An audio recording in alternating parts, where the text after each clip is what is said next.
had the hardest time getting out of bed this morning when it hit me.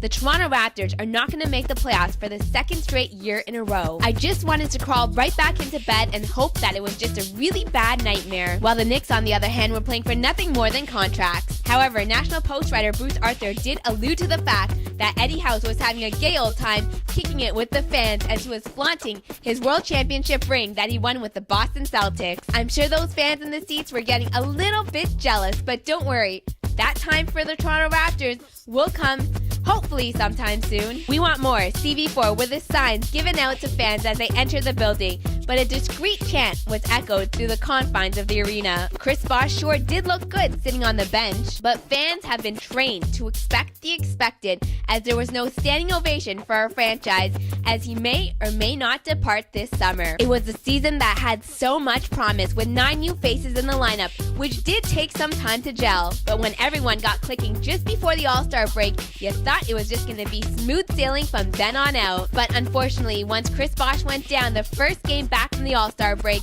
it just went downhill from there. The Raptors put in the effort when it counted, showing that they could play with the best of the best, even playing down to the level of their competition as well. And there were sure to be some compelling stories this season.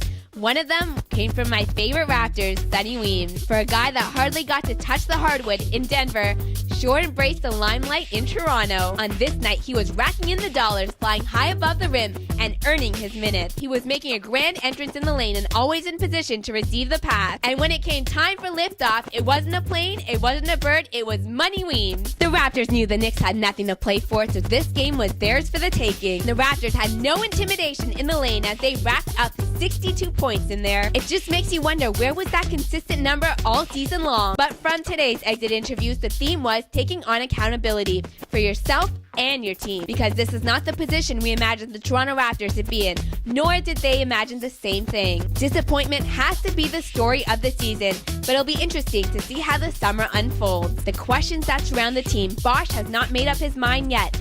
Will he be lured to stay in Toronto? What will happen with the point guard tandem? How will Hedo Turkoglu be that effective player we saw in Orlando before we signed him with the Toronto Raptors? Hopefully all these questions will be answered this summer. I'm Kyle. Thank you so much for joining me inside the Purple Room.